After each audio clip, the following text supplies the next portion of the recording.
Գյուրջան Կասկադ, հասանելի բնակարաններ 65 ամիս մարման ժամկետով։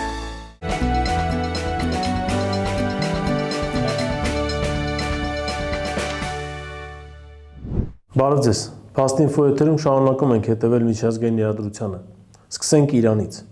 Միացյալ Նահանգների խորհրդականները նրան խորհուրդ են տալիս արագ դադարեցնել պատերազմը եւ դուրս գալ Իրանից։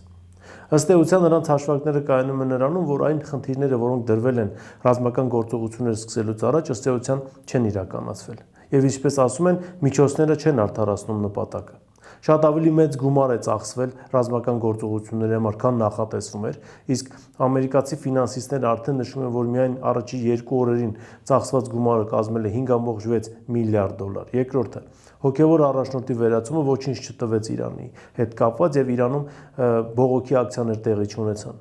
Ժողովուրդը համախմբեց նոր իշխանությունների կողքին, ընտրեց նոր հոգևոր առաջնորդ, ով Ալի Խամենեիի որդին է, եւ վճռական է շարունակել պատերազմը Միացյալ Նահանգների դեմ։ Բացի այդ, Միացյալ Նահանգների նախագահի խորհրդականները 2 տարբերակ են առաջ քաշում, կամ Տրամպը հայտարարում է, որ ըստ էության խնդիրները կատարված են եւ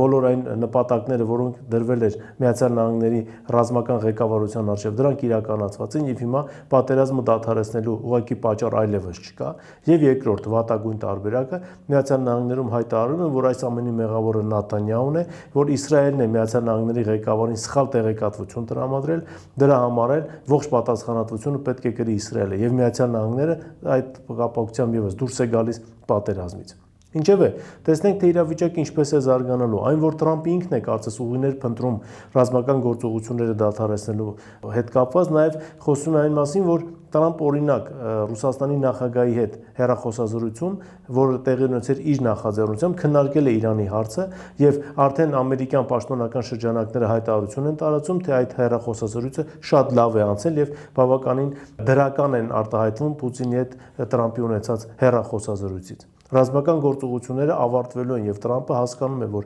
յուրաքանչյուր օր, ինչ ձգվում է ռազմական գործողությունը, միայն ի վնաս Միացյալ Նահանգների է աշխատում։ Այնպես որ սպասենք տեսնենք, թե իրավիճակն այստեղ ինչպես է զարգանալու։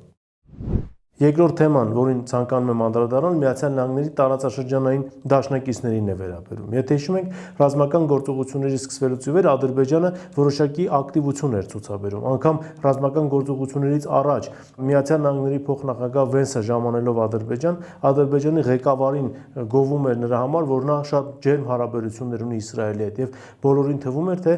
սկսելով ռազմական գործողություն Իրանի դեմ, Ադրբեջանը կարողանալու է օգտվել այս հնարավորությունից եւ իր քաղաքականությունը վարել տարածաշրջանում։ Խոսում էր նաև Սյունիքի միջանցքի հետ կապված։ Բայց Իրանի ռազմական հաջողությունները ստիպում են Ադրբեջանի ղեկավարությանը, ինչպես ասում են, պաուզա վերցնել եւ փորձել հասկանալ, թե իրականում ինչ է կատարվում։ Ավելին, այնքան չեն հասկանում իրավիճակը, որ սկսել են նաև հումանիտար օգնություն ուղարկել Իրան։ Մինչդեռ Իրանի ռազմական ղեկավարությունը բազմիցս զգուշացրել էր Ադրբեջանին դուրս վռնդել երկրից իսրայելական ռազմական բազաներ եւ ամեն կերպ դադարեցնել Իսրայելի հետ համագործակցությունը։ Իսկ Թուրքիայի վարած քաղաքականությունը առանձնահատուկ ուշադրության է արժանի։ Թուրքական ղեկավարությունը առավելագույն զսպվածություն է ցուցաբերում այս հարցում։ Ավելին, Թուրքիայի քաղաքներում սկսվել են բողոքի ակցիաներ, որոնք կոչ են անում դուրս բերել ամերիկյան բազաների Ինջիրլիկից։ Իհարկե, վստահ ենք, որ այս ամենը իրականացվում է նաև թուրքական իշխանությունների գիտությամբ։ Ավելին, իսրայելական լրատվամիջոցները տարածում են տեղեկատվություն, որ Թուրքիան առաջարկում է իսլամական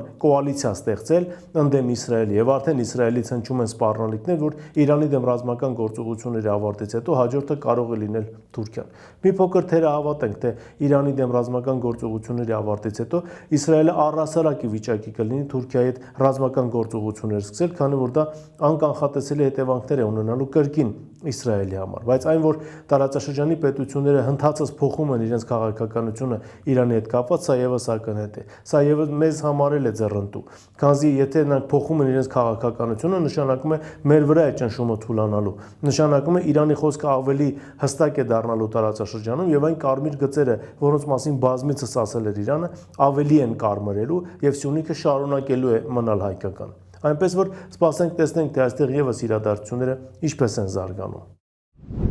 Եվ վերջին թեման, որին ցանկանում եմ անդրադառնալ, Ուկրաինայի հետ է կապված, իհարկե իրանական կոնտեքստով։ Ուկրաինայի նախագահ Զելենսկին շտապում է, ինչպես ասում են, պղտոր ջրում ձուկ որսալ եւ հայտարարում է, թե ինքը զգուշացրել էր Տրամփին, թե ռազմական գործողություններ սկսելու պարագայում Իրանի դեմ Ռուսաստանը աջակցելու է Իրանին։ Իհարկե մեծ խելք պետք չի ունենալ հասկանալու համար, որ եթե կա ռազմավարական համագործակցության մասին համաձայնագիր երկու պետությունների միջև, ապա ցանկացած ռազմական անգամ գործողության դեպքում այդ համագործակցությունը լինելու է եւ պարտադիր չի, որ դա լինի բացարձակապես ռազմատեխնիկական ուղղությամբ։ Կարող է եւ հումանիտար եւ այլ բնույթով եւս համագործակցել, ինչպես նաեւ հետախուզական տվյալների փոխանակում կարող է իրականացվել եւ դա ըստ էության նորմալ է։ Բայց այստեղ Զելենսկին փորձում է Տրամփին ցույց տալ, թե ինքը ավելի վստահելի դաշնակից է եւ Տրամփը ճիշտ կանի, որ Ռուսաստանի հետ կապված իր քաղաքականությունը փոխի, անվերապահորեն աջակցի Ուկրաինային, որպեսզի վերջինս կարողանա հաղթել Մոսկվային։ Իհարկե բոլորն էլ հասկանում են, որ ուկրաինական թեման Տրամփին այլևս